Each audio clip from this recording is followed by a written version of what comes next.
Hello friends, I am Arpit and I am here with today's analysis. Today is 2nd of April and we are going to deal with two very important topics which are in news. The first is 90 years of RBI, Reserve Bank of India, which is considered to be bank of all the banks. It is a regulator of banks, was established according to a law in the year 1934.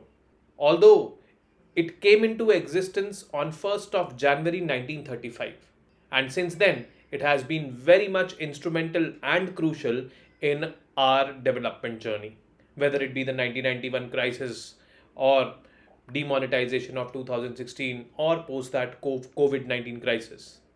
RBI has been very much instrumental in shaping and impacting the economics of the country. It will further continue to do so. Next is central bank digital currency. This currency is a prepaid instrument launched by the RBI. You submit X amount of rupees, let's suppose 1000 rupees, and 1000 rupees worth digital currency will be given to you. This digital currency can be in the form of a QR code. It can be in the form of an SMS if you don't use a smartphone, and you can utilize this currency business to business, business to consumer, consumer to consumer, anything. This is going to, reshape, or again, I would say, give a positive impact on the digital transaction scenarios in India after UPI. So let's get started and let's see what are the details of these topics. Now, 90 years of Reserve Bank of India. Reserve Bank of India, as you all know, is the bank of all banks. When I say bank of all banks, means it is regulating the functioning of the banks. Per se, individuals cannot go there. Individuals cannot have an account over there. The banks can have, governments can have. Reserve Bank of India is also responsible for maintaining the forex, foreign exchange reserve. Reserve Bank of India is also responsible for tackling inflation in the country. Inflation which happens due to money circulation. If money in circulation is high, inflation is high. Money in circulation is low, inflation is low, and RBI has the powers to, increase or decrease the money supply in the economy through its monetary policy. The objective is to tackle inflation. So, it is responsible for monetary stability, currency management, inflation targeting, regulating banking system, and setting interest rates. These interest rates are known as repo rates also. So, for the last 90 years, RBI has been doing it. Although before 2016, RBI was also mandated with another objective, and that was to sustain economic growth in the country. At that time, means before 2016, RBI was always in a fix, always in a confused state, or always in a dilemma that if RBI goes for targeting inflation, which was one of its objectives, inflation could be targeted by reducing money supply. Then when less money supply is there, economic activities are not happening. So inflation, if it gets targeted, the economic activity comes down. So there was always a fix. If we go for over targeting inflation, there will be a lot of reduction in economic activity. If we let inflation happen, economic activity will rise. So what to do? So both the ends of the pole, and RBI had to do that. But after 2016, it was only mandated to target inflation, not ensuring economic activity. That was taken away by the government, and it is the prerogative of the government. Government said that you have to target inflation only. So this is it. Now the early years of RBI. We will look into the early years. Legislation to set up Reserve Bank of India, means it is a statutory body, was enacted in March 1934, and it got established on January 1, 1935.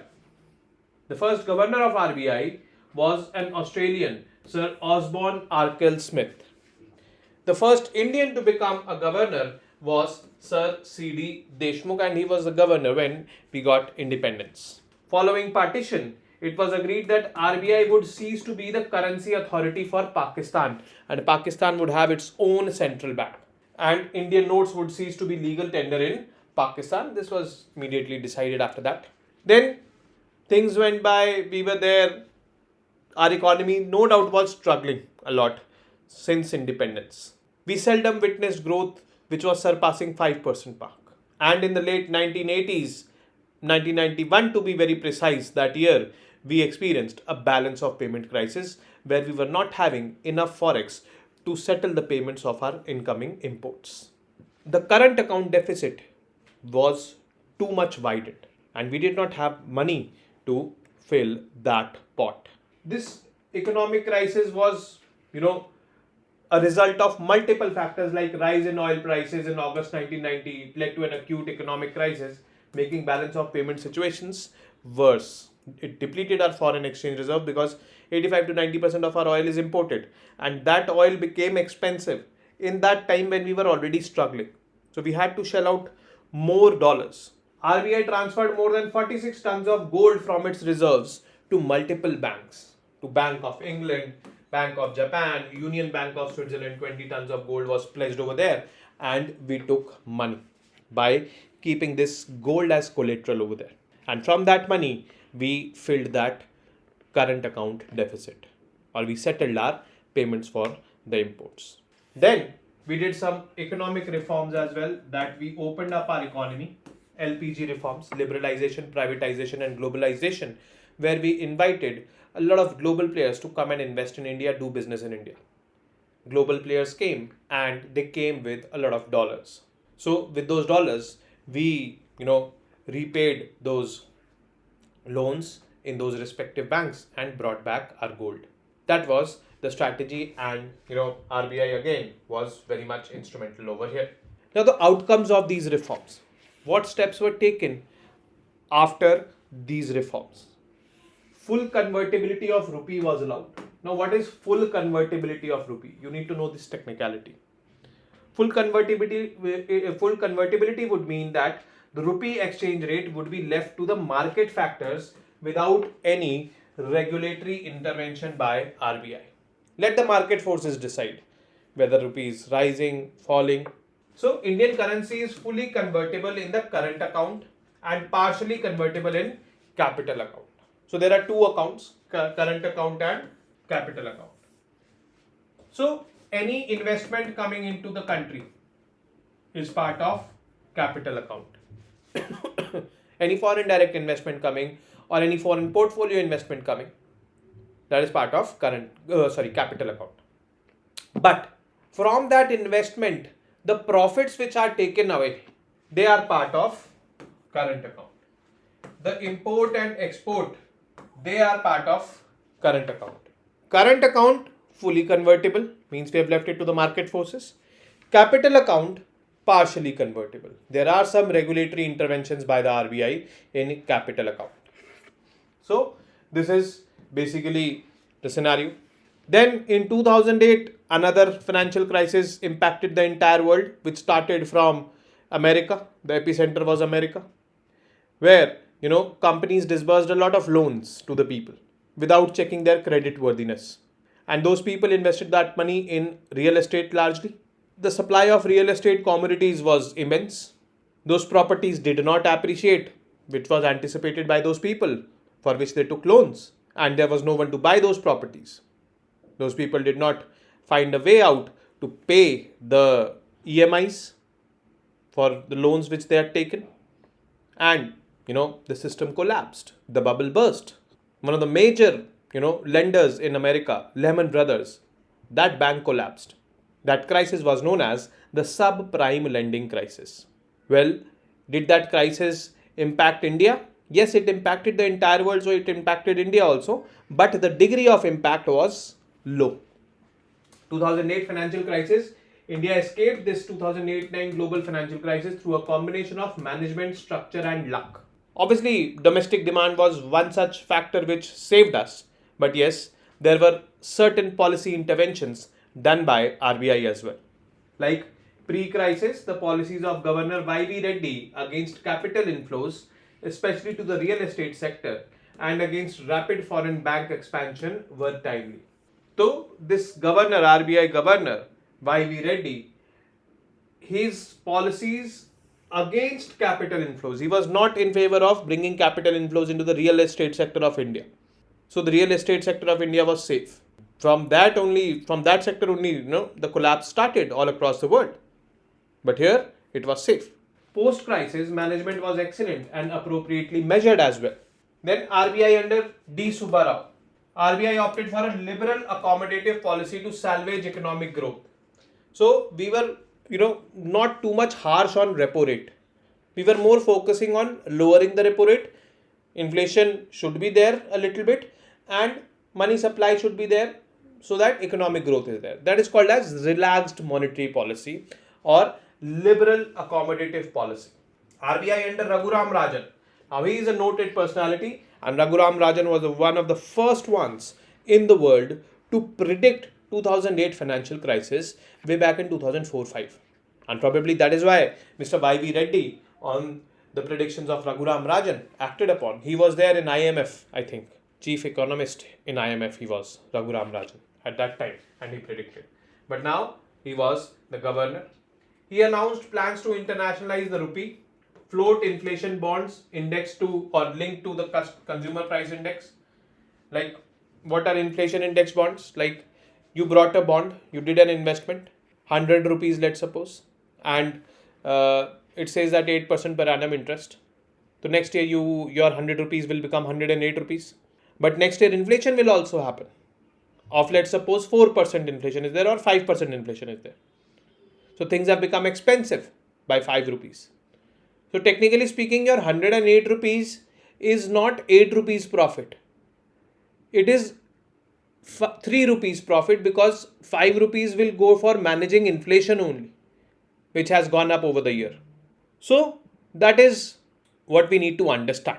So those bonds, inflation index bonds, they were linked to inflation. Means your investment is safe from inflation which is happening.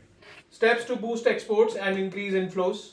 Plans to revive the monetary policy process and gave banks freedom to open branches without having to approach the RBI for licenses. So these were certain steps taken by Raghuram Rajan during his governorship of RBI. Then came 2016 and a major step was taken by the government secretly. That was demonetization. So on November 8, 2016, government announced demonetization of rupees 500 and rupees 1000 notes of the Mahatma Gandhi series. And new notes of rupees 500 and 2000 were introduced as well. The sudden withdrawal of notes created a liquidity shortage in the country. There were long queues outside banks and people faced immense hardships. You, me, also were there and we also witnessed that. Also roiled the economy. Demand fell, businesses faced crisis and GDP growth declined close to 1.5% because Indian economy largely was a cash economy. The rationale behind this move as per the government was to curb black money in circulation, to curb terror financing. So that's why this step was taken. Many small units reported huge losses even after 9 months of this November 8, 2016. The pace of remonetization was slow. Managing the situation was one of the biggest challenges which RBI faced during its entire tenure. And, the results are mixed. People had to face hardships, no doubt about the fact. Was black money curbed? We do not have, I would say, a real account of it, although the government says that it was. But with the printing of new currency, the new currency into circulation, black money again came back into circulation. There was, a message sent to the terrorist outfits that anything can be done by this government. This government is a decisive government. So that was the thing. Then in 2016 itself, a revolutionary step was taken by RBI.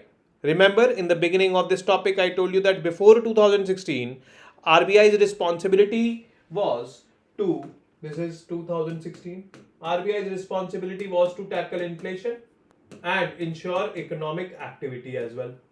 See, economic activity will be good if money in circulation will be big or will be more.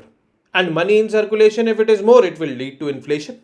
So these two are basically two ends of the pole. And RBI was mandated to ensure both. If RBI went for containing inflation, economic activity went down. If RBI went for promoting economic activity, inflation went up. Again, undesirable both of these situations were. So the government said in 2016 that, you only focus on inflation. you forget about economic activity. Let it be the prerogative of the government. And for formulating monetary policy, because monetary policy was the policy through which inflation was tackled. And for formulating this monetary policy, the Monetary Policy Committee was constituted. And it is led by the Governor of RBI. MPC was constituted as per Section 45B under the RBI Act of 1934. Again, it has statutory backing. It was basically the first meeting of MPC was conducted on 3rd October 2016. The main aim is to decide the monetary policy. Monetary policy, what do we decide?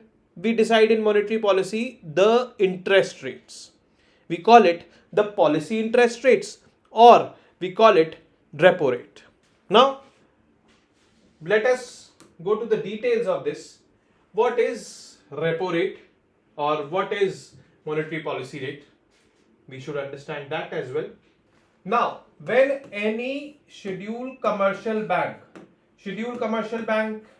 examples are SBI, ICICI, HDFC, they want loans, they want money with them to maintain their liquidity. They have multiple options. They can go to the RBI for seeking money, loan. RBI can give them loan, and that loan which RBI gives to these banks, there is some rate of interest. It is not like a loan will be given without rate of interest. That rate of interest is called as repo rate. So it is basically that rate of interest on the loan taken by scheduled commercial banks from the RBI. Now you might be wondering, sir, with this rate of interest, how can inflation be contained? See, RBI, if sees that there is inflation is due to increased money supply. Money in circulation is increased. This increased money in circulation is generating excess demand, and excess demand is raising the prices of the products in the economy. So this inflation, prices of the products increasing, is inflation. So what does RBI do? RBI intends to suck in the excess amount in circulation. And how does it do? It does it by this rate of interest or repo rate. RBI increases this rate of interest in case inflation is there. Now this loan which the scheduled commercial bank had to take from RBI becomes expensive. Earlier, let's suppose it was 4%, this rate of interest. Now it has increased to 6.5%. Example. So these banks will think, yeah, it has become expensive, let's not take it from here. But these banks want the money. So what they will do, they will issue financial instruments. Financial instruments like FD and all, where we, the common people, invest their money. Not the government, but these scheduled commercial banks will make these financial instruments attractive, will make these FDs attractive by increasing their rate of interest. So let's suppose earlier on FD, there was 3.5% rate of interest which the banks were offering, and the banks saw that RBI has risen the repo rate from 4 to 6.5%. It is not feasible to take money from RBI. Let us take money from the people. But for taking money from the people, we will have to make these instruments attractive. So scheduled commercial banks increase this rate of interest which it has to pay to the people. Because see, as a person, if I invest some money, I have to have interest on that. Banks will pay me interest. So here, basically, it is increased from 3.5 to 5%. It is made attractive, and this is floated among the people. People will park their excess money over here in this FD, and this will reduce the money supply. This 5% is less than 6.5% which RBI is offering, and RBI very well knows that banks will not take it from me. It is just like to make the banks take money from the people, make the banks, their financial instruments more attractive. So this is what the scenario is, how monetary policy works.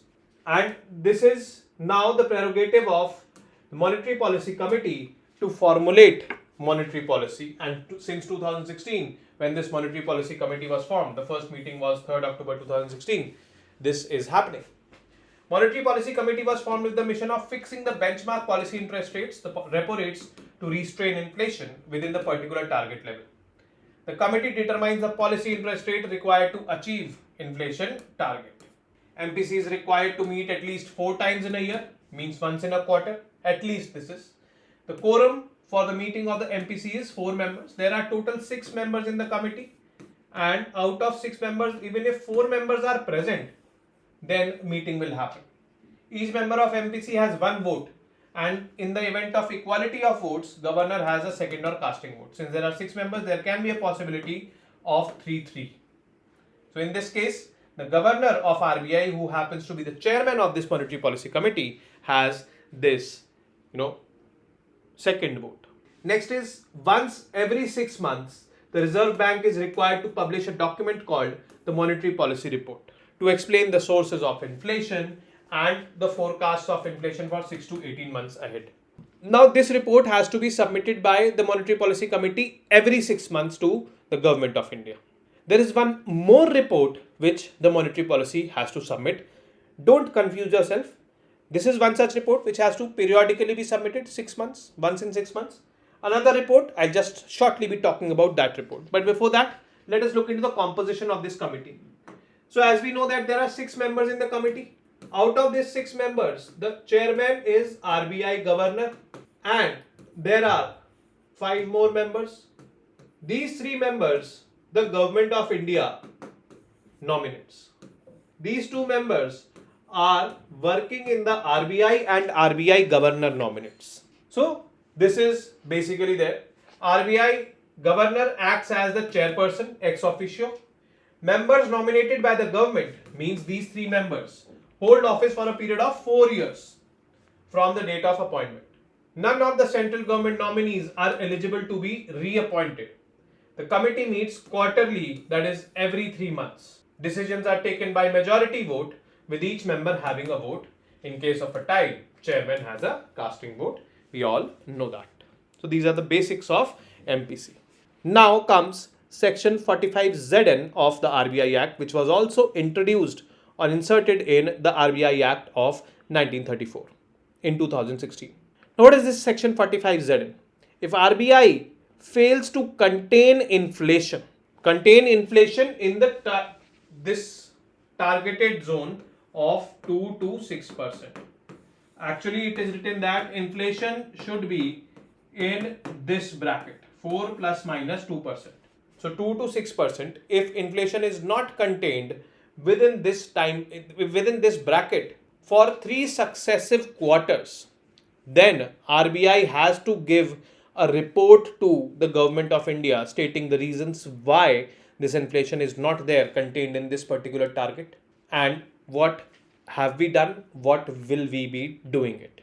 And you should also know the fact that 2022 November, it was the first time since 2016 when MPC was formulated. It was the first time that this Monetary Policy Committee submitted this report to the government, because inflation was not contained within this bracket for 3 successive quarters in 2022, COVID-19 pandemic, and largely, Russia-Ukraine war was responsible for that. Next, asset quality review. RBI also does this asset quality review. If I talk about this asset quality review, this insolvency and bankruptcy code was adopted by the government somewhere in 2015 to address the huge debt pile of some of the biggest defaulters. Business owners, they took loans, but they were not able to repay those loans back. So they became defaulters. We have multiple, people like Vijay Mallya or Nirav Modi and all. And then, there has to be something where their businesses have to be dissolved and ownership has to be transferred and all, so that the banks are not at the losses from which the loans have been taken earlier to stand those businesses. It has drawn up to 2 lists of 40 corporates with debt of around 4 lakh crore rupees, which are in various stages of resolution in national company law tribunals. So cases are ongoing, but RBI takes into consideration the insolvency and bankruptcy code, and accordingly, recovery of money for the banks is being done under the guidance of RBI. Then came COVID pandemic, the latest challenge in front of RBI. When the COVID pandemic came in, accommodative monetary policy was adopted because we needed more money into circulation, so repo rate was dropped down. It came down to 4% to kickstart the growth. Dropping off repo rate means more money in circulation. However, the liberal policy led to a spike in inflation, forcing the RBI to raise rates by 250 basis points to 6.5% now. Now, this lowering of repo rate led to increased money supply. It also led to inflation a lot. Inflation was also caused by Russia-Ukraine war, where fuel and everything, fertilizer, fuel and food became expensive. But yes, more money in circulation was also there. That also contributed in inflation. So RBI had to increase the repo rate from 4% to 6.5%. During the pandemic, RBI actively invested in digitization of payments. So UPI was one such domain which has become very much popular now. And another upcoming domain which is initiated under the aegis of RBI only, that is Central Bank Digital Currency, CBDC. Central Bank is RBI. So it is issuing this currency. Now what is this currency? And this is our second topic of the day, that is Central Bank Digital Currency or Digital Rupee. It is what? It is nothing but a prepaid financial instrument. You take 1,000 rupees to RBI, submit it, RBI will give you a QR code worth 1,000 rupees if you have a smartphone. If you don't have a smartphone, then it will give you a message, SMS. You can take that QR code and let's suppose you go to have a cup of tea and some snacks and you spend 50 rupees over there. So if that tea wale bhaiya is accepting Central Bank Digital Currency CBDC, then you can scan your QR code with him and 50 rupees will be deducted from your digital wallet. You will be left with 950 rupees. So this is what CBDC or Digital Rupee works. It is a tokenized digital version of Indian rupee that can be exchanged one-on-one with fiat currency. The CBDC was proposed in January 2017 and launched in December 2022. About CBDC, it is a legal tender that can be used for consumer to consumer, consumer to business and business to business transactions. They are affordable, eliminate financial barriers and operate on blockchain technology just like other digital currencies they work. The security can protect individuals from fraud and cyber threats. This is something which is unique about it, and this is where UPI as of now is lacking, or people can fraud you in UPI. The objectives of CBDC. First is mitigate the risks and trim costs in handling physical currency. Phase out soiled notes which are in circulation. Reduce transportation costs of currency. Reduce insurance costs. Reduce logistics costs. Wean people away from cryptocurrencies as a means for money transfer. So cryptocurrencies are not regulated as such. That is why we have to take away people from cryptocurrency domain. This is completely regulated. Actually, this is fiat currency, or this is the digital form of your rupee only. CBDC could also be used to send payments like child benefits, food stamps, tax refunds to the people. Like, you pay income tax and let's suppose you've paid extra income tax. So government, what it will do, it will send you a QR code on your email ID, registered email ID or your phone number. And that QR code is digital currency. You can redeem that in your bank account instantly. You can use it in doing multiple transactions. It depends on you. If government wants to give you food supply, or food aid government is supplying to you, giving to you. So government can send you these QR codes on your mobile phones. Go and buy food according to yourself on the market prices. So likewise, this can revolutionize this payments ecosystem. Now let us get into the MCQs. The first MCQ, consider the following statements with respect to RBI and mark the correct one. RBI is a constitutional body. RBI was also functioning as a central bank for Pakistan post-independence till 1954. Which among them are true? Quite factual they are. Can be done. Again, a direct question, factual. Who was the governor of RBI in 1947? Sir Osborne Smith, Sir James Braid Taylor, Sir C.D. Deshmukh, Sir Benegal Rama Rao. And a hint is that first governor, second governor, third governor, fourth governor of RBI, this was the chronology, and you have to find out who was there in 1947. Who among the following is not part of Monetary Policy Commission? The Finance Minister, RBI Governor, any official of the RBI as mandated by the Governor of RBI, any member nominated by Government of India. Who is not part of this? Now consider the following statements. Lowering of repo rate can cause an increase in inflation. Bond yields are indexed with repo rates. RBI has dual responsibility of containing inflation and promoting growth.